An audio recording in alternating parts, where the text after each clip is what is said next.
Vote लेने के लिए बातें हैं, कोई वजन नहीं है उनकी बातों में।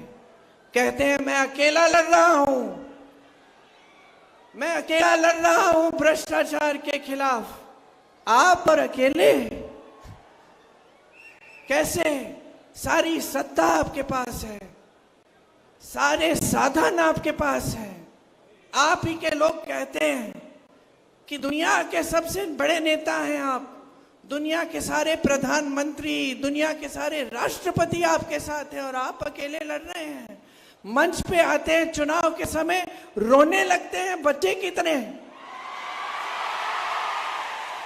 कहते हैं कि मुझे गाली दी, कहते हैं कि मुझे गाली दी। अरे हिम्मत करिए मोदी जी, सार्वजनिक जीवन है, हिम्मत करिए, इंदिरा जी से सीखिए, उस दुर्गा रूपी महिला से सीखिए जिसने पाकिस्तान के 2 टुकड़े कर दिए। कितनी हिम्मत थी, उनसे सीखिए, देखिए क्या होती है हिम्मत, क्या होती है दृढ़ता, क्या होती है वीरता। लेकिन आप उनसे नहीं सीख सकते क्योंकि आप उन जैसे शहीद महान महिला को आप देशद्रोही कहते हैं। तो क्या सीखेंगे आप उनसे? जनता के सामने आते हैं, प्रधानमंत्री पद है, पद की गरिमा है, पद का एक स्तर है।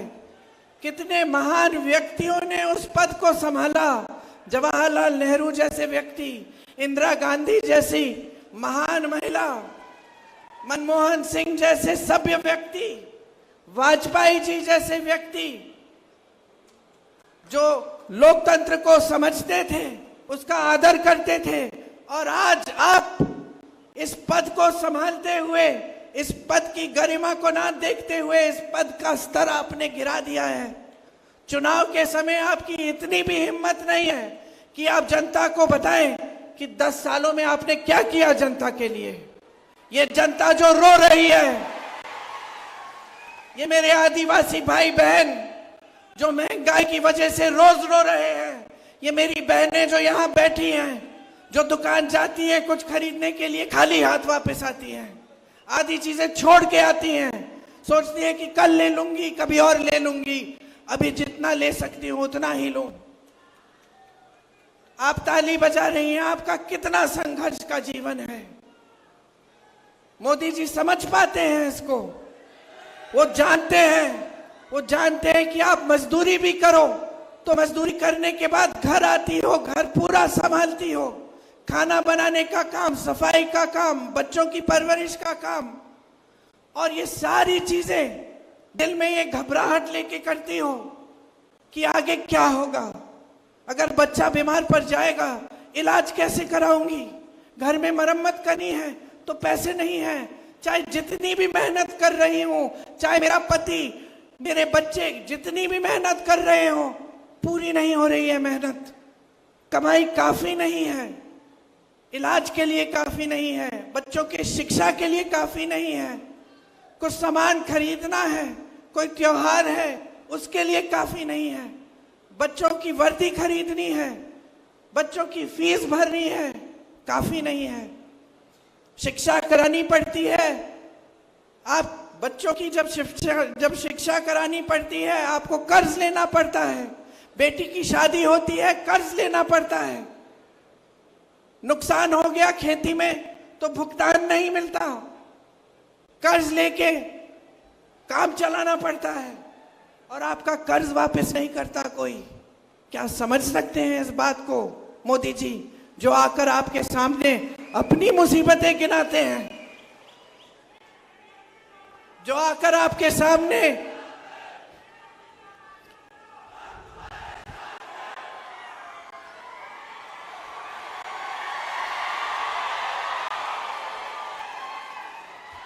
मोदी जी आज आपसे कट चुके हैं, यहां आते हैं बड़े बड़े मंचों पर, आपने देखा होगा उनके पास भी कोई नहीं आता, उनके सलाहकार भी उनसे डरते हैं, उनके बड़े बड़े नेता भी उनसे डरते हैं, उनको सच कौन बताएगा।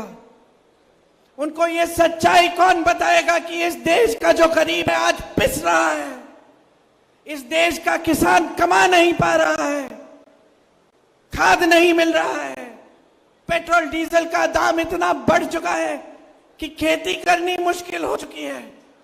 कौन बताएगा इनको? आपके बीच तो आते नहीं हैं। इंदिरा जी की फोटो निकालिए, आपके घरों में आई है। मैं सोनभद्र में जब भाजपा की सरकार के देखते देखते आदिवासियों का नरसंहार हुआ तो मैं गई। सोनभद्र में यूपी में जगह है, मैं उस गांव में गई उन परिवारों से मिलने के लिए, और मुझे पता है क्या पता चला? मुझे ये पता चला कि मेरे से पहले कई दशकों पहले इंदिरा जी वहां गई थी। एक महिला थी वहां पे, बूढ़ी सी, उसने मुझे खीर खिलाई और उसने मुझे कहा, बेटी तुम्हारी दादी मेरे घर आई थी और मैंने तुम्हारी दादी को भी ऐसी खीर खिलाई। ये है हमारी परंपरा, इस देश की लोकतांत्रिक परंपरा कि बड़ी सी बड़ी प्रधानमंत्री आपके घर झुक के आई, आपका आदर करते हुए आई, आपके घरों में आपकी समस्याओं को सुनने के लिए आई। और ये प्रधानमंत्री नरेंद्र मोदी 10 सालों से प्रधानमंत्री रहे हैं। मैं चुनौती देती हूं किसी को भी, एक फोटो निकाल लो किसी आदिवासी के घर के अंदर गए हैं।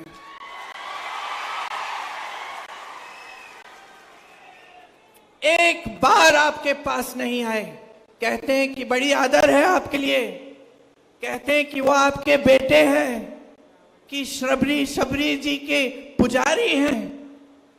क्या मतलब है इन बातों का जब इन बातों में वजन ही नहीं है? प्रधानमंत्री हैं, इनकी बात में वजन होना चाहिए। अगर मंच पे खड़े होकर इन्होंने आपको कहा था कि सारा काला धन वापस लाएंगे, आपके खातों में 15 लाख रुपए डालेंगे, तो आना चाहिए था। अगर आपको कहा था कि 2 करोड़ रोजगार बना के देंगे, तो वो बनाने चाहिए थे। अगर आपको कहा था कि आपकी अधिकारों की रक्षा करेंगे, तो आज उनका एक एक नेता संविधान को बदलने की बात क्यों कर रहा है? किसने हिम्मत दी? किसने इजाजत दी? मोदी जी ने दी।